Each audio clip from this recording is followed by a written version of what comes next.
Vamos a conversar hoy día con, Isabel Pla. Ella es ex ministra de la Mujer, militante de la UDI.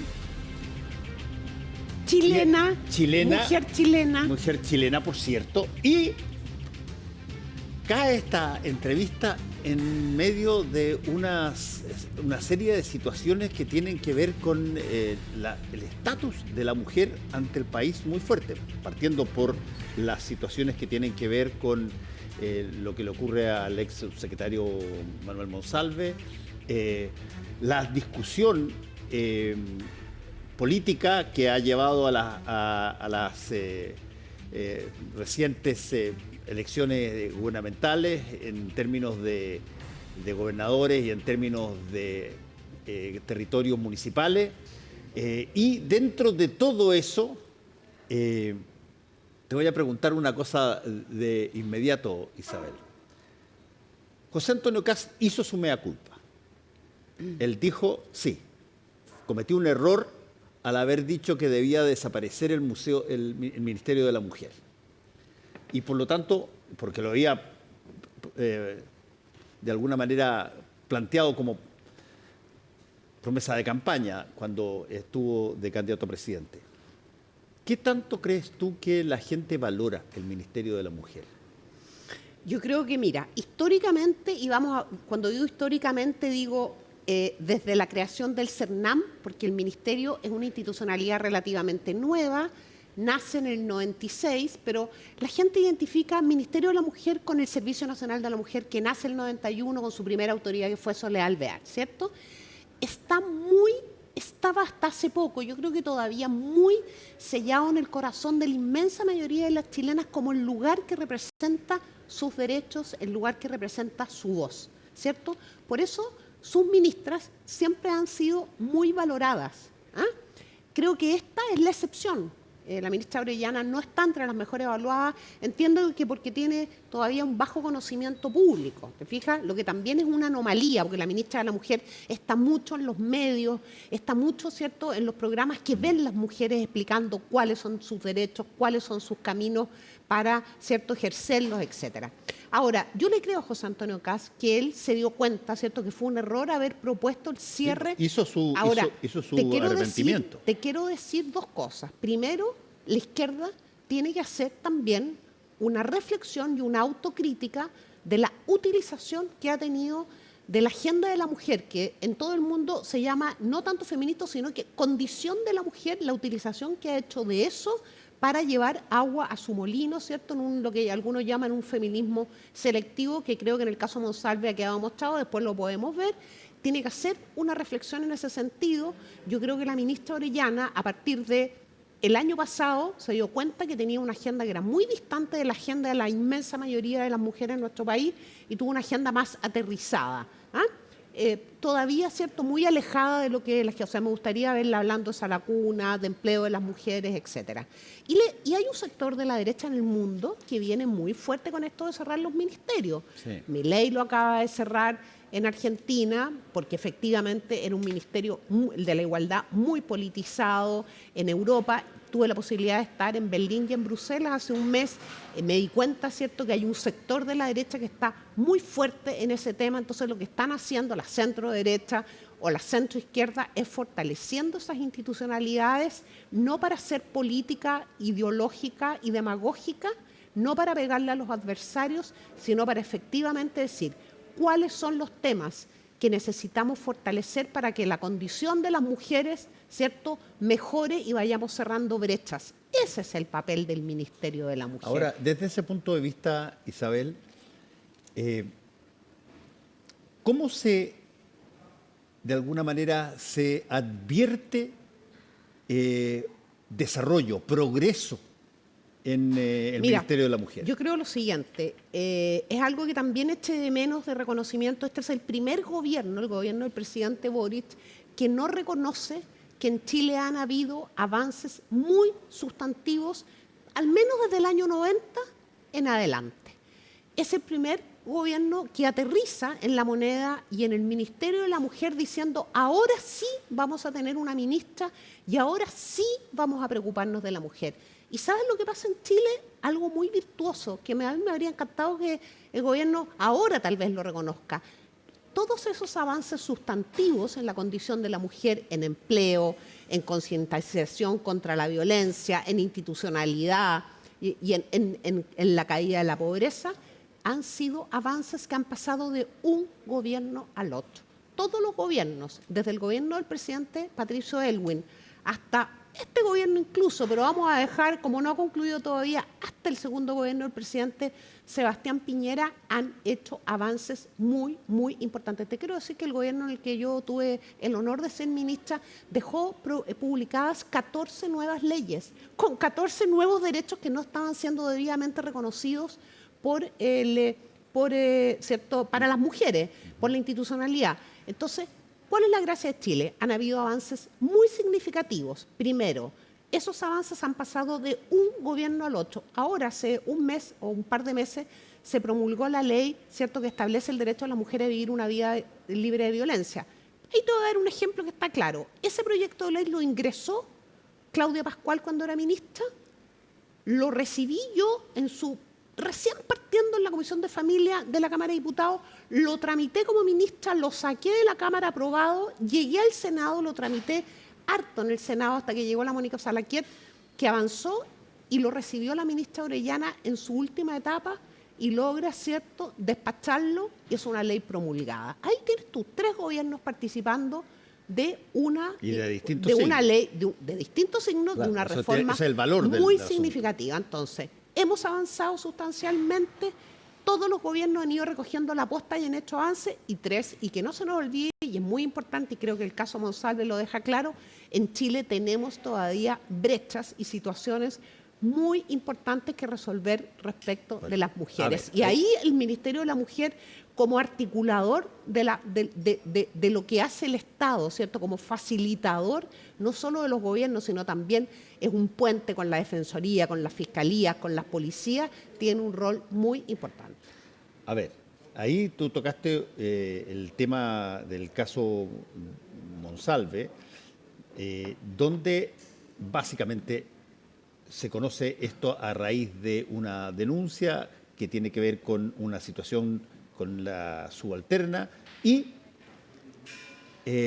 automáticamente, y es una cosa bien curiosa que pasa muy a menudo, las primeras declaraciones son declaraciones que aparentemente no son todo lo claras posibles porque inmediatamente vienen después explicaciones de las declaraciones originales.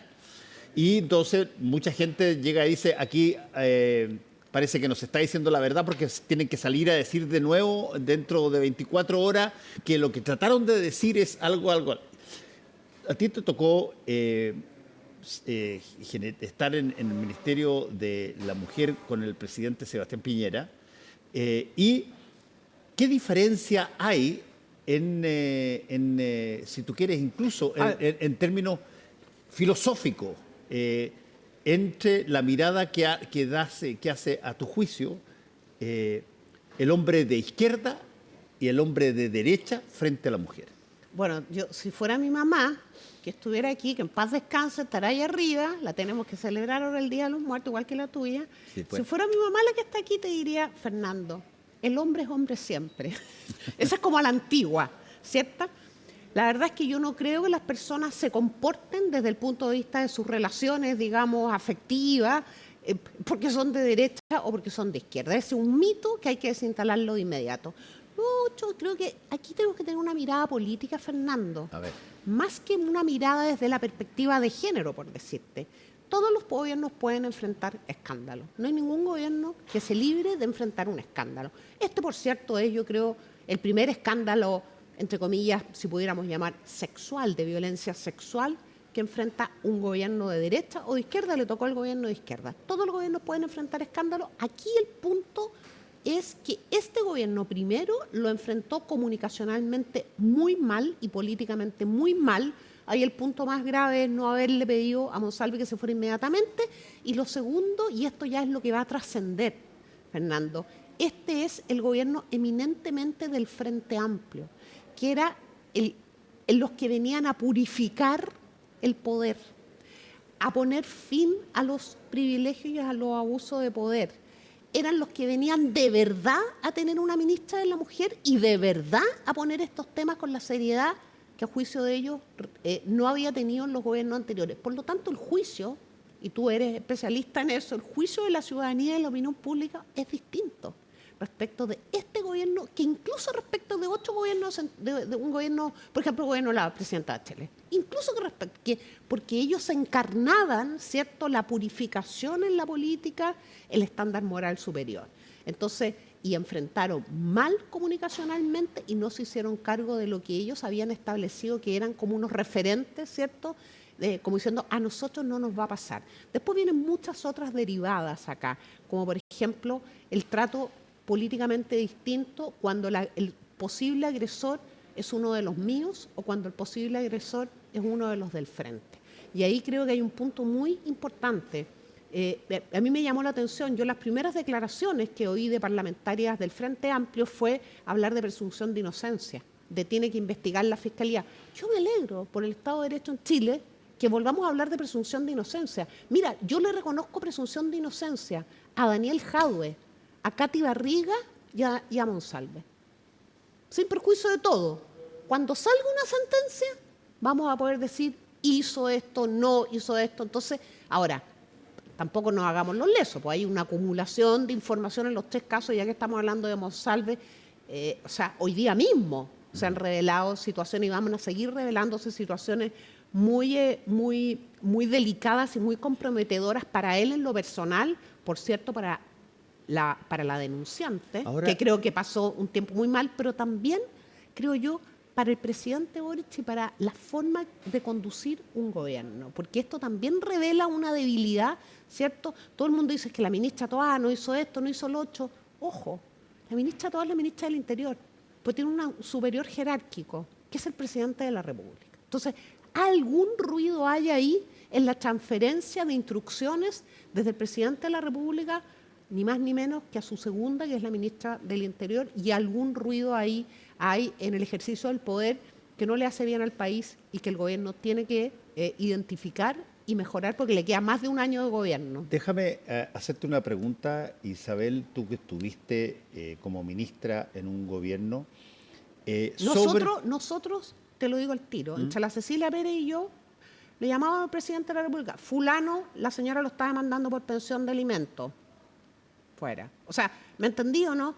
Tal señor acaba de ser acusado, se le pide la renuncia. Ahora eran seremis, eran gobernadores, no nos tocó primera y segunda línea. ¿Te fijas? O sea, pero los seremis, yo te digo, la ministra Pérez me llamaba y me decía, Isabel, tenemos un gallo en tal región que estamos con este problema.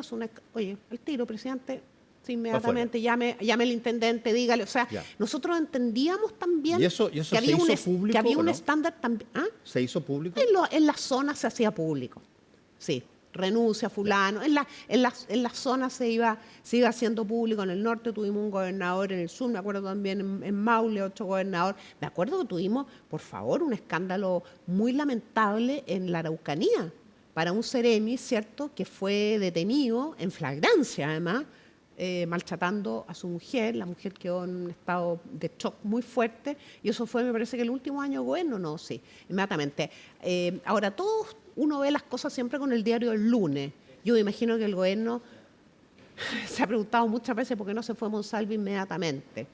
Eso es una cosa que tendrá que responder, ¿cierto? Creo que no ha sido clara la respuesta de por qué ya con señales de que había algo que era muy malo, muy oscuro y que probablemente había lesionado, ¿cierto?, la integridad de una denunciante, no se le pidió. O sea, hemos sabido hoy día que el gobierno tenía conocimiento que después de la conversación del presidente con Monsalve lo estaba esperando el fiscal en el hotel. O sea, ¿tú crees que un fiscal se moviliza a una pieza de hotel a allanar si no hay indicios de que es una denuncia plausible claro? O sea, ya es muy fuerte. Bueno, déjame hacerte la pregunta sobre la otra variante de este tipo de sucesos, que es la variante del impacto.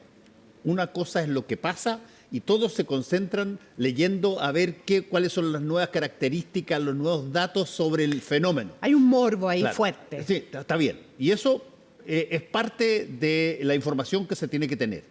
Pero hay otro momento, que es un momento donde uno ya ha leído todo lo que ha querido leer y empieza a procesar cómo, a ver, ¿qué pienso yo sobre la situación? Y eso a veces forma un juicio. Exacto, Claro. forma su juicio. Y eso a veces se traslada, por ejemplo, cuando tocan elecciones inmediatamente muy cercanas a los sucesos. De repente hay situaciones que pasan muy fuertes ahí. Y desde ese punto de vista, ¿cómo sientes tú que ha sido el impacto de este caso en la ciudadanía? Mira, yo no estoy muy segura. Es probable, no lo sé, que este fin de semana tengamos algunas encuestas que hayan medido eso. ¿Te fijas? Que le pregunten a un universo de electores si cambiaron el voto o no a partir del caso Monsalve. Lo cierto, lo que tengo certeza, es que un presidente Boric que estaba marcando 34 puntos una semana, 10 días después, enfrenta a ese gobierno una elección marcando 25 puntos en una encuesta. O sea, es muy fuerte la caída de aprobación al gobierno. ¿Cuánto de esa caída se traspasa? No estoy segura. Estoy casi segura que sí en la elección de gobernadores, porque es una elección más política, sí, menos local. ¿Te fijas? Pero mira tú lo que pasó con Marcelo Cubillo. Mira lo que pasó con Marcelo Cubillo, que ahí tú notas que hubo... Claro, pero porque una remesón sobre el caso. Pero porque ella era la candidata. Claro, distinto era si hubiéramos sido Monsalve el candidato. Exacto. Y son además situaciones, no vamos a comparar lo que significa una denuncia por violación. No, estoy hablando del impacto. Que la operación, entre comillas, política que yo entiendo que se le hizo a la Marcela Cubillo. Exclusivamente del impacto de un fenómeno noticioso. Es que seamos bien nítidos en eso. Yo creo que no estamos claros cuánto fue el impacto. Lo tuvo. Sí. Es probable, ojalá, que alguna de las encuestadoras esté preguntando eso, para que el fin de semana tengamos alguna noción. Ahora, tampoco digamos, porque hay que tener cuidado, o sea, el gobierno enfrentó una derrota. El gobierno de la izquierda enfrentaron una derrota muy fuerte el domingo. O sea, no alcanza con Maipú, con Viña del Mar y con otras comunas a paliar esa derrota. Es probable que hubiera sido derrotado igual. Entonces, no digamos que el caso Monsalve, tal vez el caso Monsalve aceleró un poco. Tal vez el caso Monsalve influyó en alguna de las 4 elecciones. Sí. ¿Te fijas? Pero el mensaje de desaprobación que tiene la izquierda y el gobierno el domingo no tiene que ver exclusivamente con eso. Yo creo que más que la denuncia propiamente tal, es probable que la forma como el gobierno tuvo de conducir esto, dando señales que a lo mejor no son ciertas, pero las señales que dio son de encubrimiento, más la debilidad en la que queda el equipo que está a cargo de la seguridad. O sea, los chilenos dicen, quien era el ministro del Interior subrogante el lunes, que tenía que enfrentar al país después de la semana más sangrienta de fiestas patrias, no llega a trabajar y amanece a las 12 del día en un hotel de Santiago. Con eso se queda el vecino, ¿cierto?, de Talca, de Curicó, de Antofagasta, de La Cisterna, de Santiago, de Las Condes. O sea, el que me tenía que cuidar, el que tenía que estar coordinando el domingo en la noche en la sala de situación de La Moneda, con los prefectos de Carabineros, con los prefectos de la PDI, cómo estaban echando los vehículos a las ciudades de vuelta a las vacaciones, cuál era el balance de accidentes, de homicidios, de agresiones, estaba en un restaurante peruano tomando pisco sour, seduciendo a una subalterna, y el lunes, en vez de estar a las 8:30 de la mañana con el general de Carabineros y con el general de la PDI, amanecía el perla a las 12 del día. No, estoy de acuerdo contigo. Después de una rasca y después de, entre comillas, una posible perpetuación de un delito, como ha denunciado la funcionaria. Estoy de acuerdo. Entonces, tú comprendes que yo creo que eso, para un sector importante de los chilenos, independientes si tienen corazoncito de derecha o de izquierda, es muy fuerte. Porque la gente lo vive todos los días, Fernando. Mira, yo en esos 2 meses que fui precandidata a gobernadora y fui a comunas donde no iba hacía un tiempo y conversamos mucho en las plazas, en las sedes, en el café, en el restaurante chino, de repente en el almuerzo, y conversábamos con la gente. La gente cambió su forma de vida, Fernando. Las mujeres renuncian a la posibilidad de trabajar por no alejarse de su casa por miedo a que sus hijos sean, ¿cierto?, capturados como soldaditos por 2,50 pesos arriesgando su vida para tener un par de zapatillas nuevas. Entonces, la gente, a las familias chilenas les cambió la forma de vida. No le van a perdonar tan fácilmente a un encargado de la seguridad y al gobierno que lo sostuvo 48 horas después una situación y una demostración de responsabilidad como esa. Sí, yo estoy de acuerdo contigo en el análisis que acabas de hacer. Creo que este tipo de hechos a veces sirve para ocultar qué tanto hemos madurado respecto de la situación. Porque, por ejemplo, tú vas a escuchar, y probablemente has escuchado montones de personas de todo sector, porque yo lo he escuchado de todo sector, que dicen, oye, sí, pero... Salió con él, le aceptó la salida y estaban juntos y qué sé yo, acá allá, y tú empiezas a relativizar toda esta situación que para todos los efectos prácticos, si es que es tal cual como se está pensando, es un delito, pero nosotros somos intrínsecamente todavía, o muy fuerte, mira, conversemos de eso. Somos machistas útiles. Conversemos de eso, porque yo creo que eso, que lo he escuchado mucho, incluso en ese punto de prensa que dio histórico punto de prensa que dio el presidente Boric, en algún momento me pareció oír que decía, bueno, uno se tiene que hacer cargo cuando bebe alcohol, cuando consume alcohol. Pasó viola eso. Yo creo que hay un sesgo colectivo y transversal cuando se conoce una denuncia de delito sexual, abuso sexual, acoso sexual y violación, que es el delito más grave, ¿cierto? De eso. Sí, en el sentido de...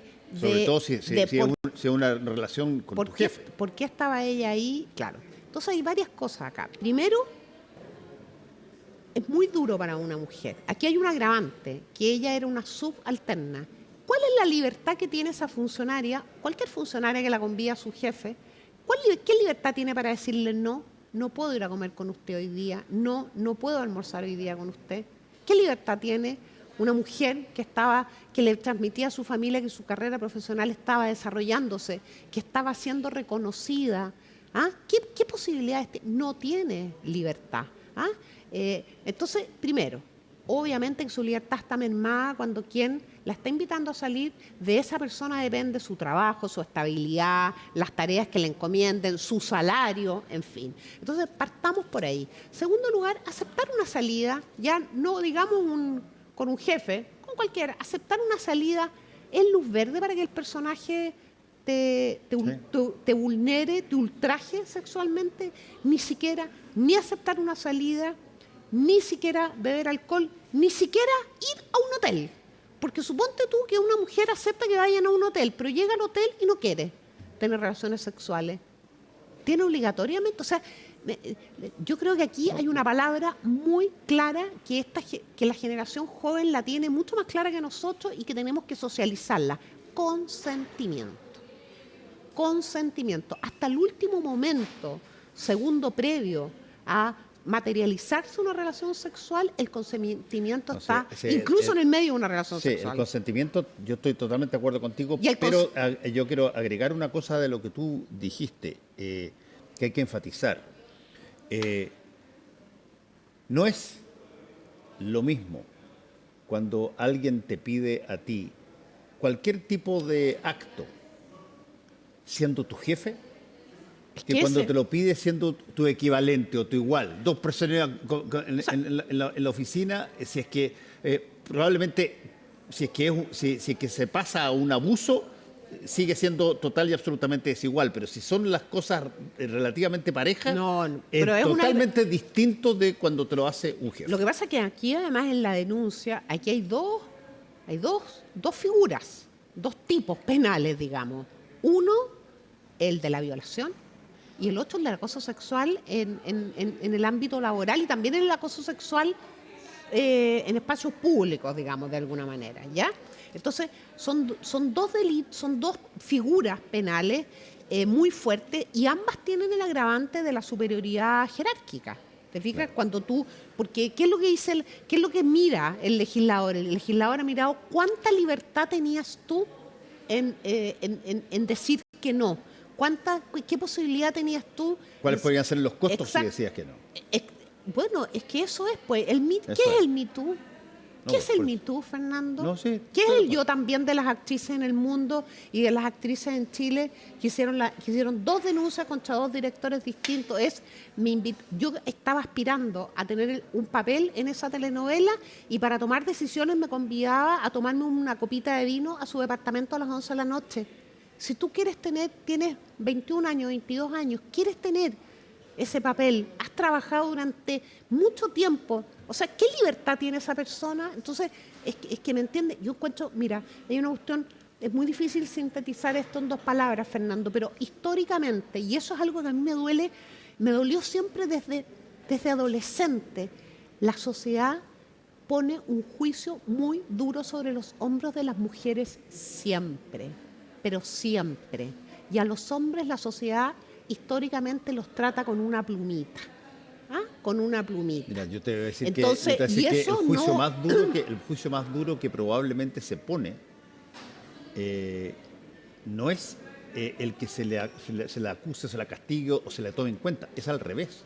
Es que se crea de que la mujer es funcional. Punto. Es Está ahí, alguien está ahí. alguien que hace cosas que yo no puedo hacer. Y por lo tanto ya, listo. Eso. Claro, ¿sabes lo que pasa? Yo ahí ya en términos filosóficos creo que nos hace falta también una reflexión. Yo siento mucho. Ahora, eso uno tiene que Yo siento- aprenderlo pero yo también, porque siento uno, mucho porque que- ¿sabes lo que yo pasa? reconozco que de repente uno mira a su propia vida y dice, chitas, ahí yo hice Pero cosas ¿sabes lo que de las pasa? cuales me arrepiento. Por eso es tan importante sacar este tema de la trinchera ideológica. Y en eso yo le reconozco la irresponsabilidad a cierta izquierda, no a toda la izquierda, a cierta izquierda, al Frente Amplio y a un sector y al Partido Comunista, a la izquierda radical, de haberse apropiado y monopolizado un tema. ¿Ah? Y eso es una responsabilidad. Aquí hay un tema, yo creo, desde el punto de vista filosófico, que tiene que ver con filosofía, pero también con el Estado de Derecho. ¿Por qué? ¿Cuál es el swing cuál es el punto, la clave de la lucha por los derechos de las mujeres? El reconocimiento de la igual dignidad de hombres y mujeres. Y eso todavía no ha ocurrido, porque el día que le reconozcamos igual dignidad a hombres y mujeres, entonces tu nunca más sector vamos a qué decir tanto mira eso? que la mujer se fue a tomar un pisco sour con un hombre Sí. y por lo tanto le dio luz verde al caballero Estoy porque de hiciera lo acuerdo que totalmente. quisiera con ¿Y tu ella. sector? ¿Qué tanto Yo- sientes tú no, que esto aquí- ha avanzado o ha madurado en este tema? Aquí, en mi sector, hay una diferencia, pero elemental, muy importante, generacional. Y eso nosotros lo veíamos, también yo lo veía en la tramitación de mis proyectos. O sea, toda la generación menor de 40 años aprueba. La generación un poco mayor también aprobaban, pero me decían, oye, esta indicación acá, esta indicación allá. O sea, ¿me entendido, no? Hay igual que en todo, igual que en la sociedad, digamos, hay en la generación nueva.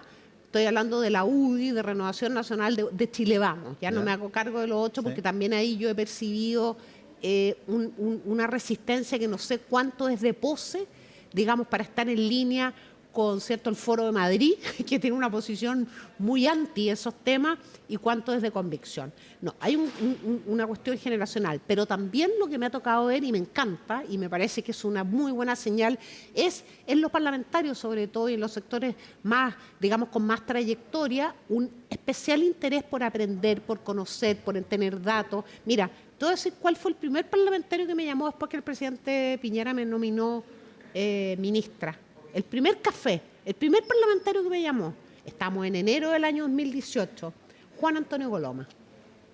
Hoy día el decano, ¿cierto?, de la UDI, o sea, por cierto, el líder con más trayectoria, en fin. Que uno hubiera pensado, este senador del Maule no le den interés, fue el primero que me dijo Isabel, mira, y llegó con una minuta. Mira, tengo este tema, brecha salarial, me acuerdo perfecto, eficacia de las instituciones, o sea, lo que te quiero decir es que yo creo que uno a veces se hace una caricatura de ciertos sectores y se encuentra después con algo distinto. Ahora, hay hay matices aquí Sí, y hay no, posiciones distintas en distintas ciertos sectores, legítimas siempre, todas las posiciones políticas para mí son legítimas, y ahí lo que tenemos que hacer nosotros también es un trabajo demostrar la evidencia y lo importante que es que si aspiramos a una sociedad en donde la libertad esté primero, es imprescindible que la legislación y nuestra sociedad y la política le reconozca a hombres y mujeres igual dignidad. Isabel Pla, te quiero agradecer una vez más por Muchas haber estado con gracias. nosotros hoy día aquí en Último Minuto. Muchas gracias a ti y un tengas saludo a la audiencia. Nos vamos, tengan ustedes muy buenas noches, nos encontramos ya la próxima semana porque comienza los festejos. Chao, chao.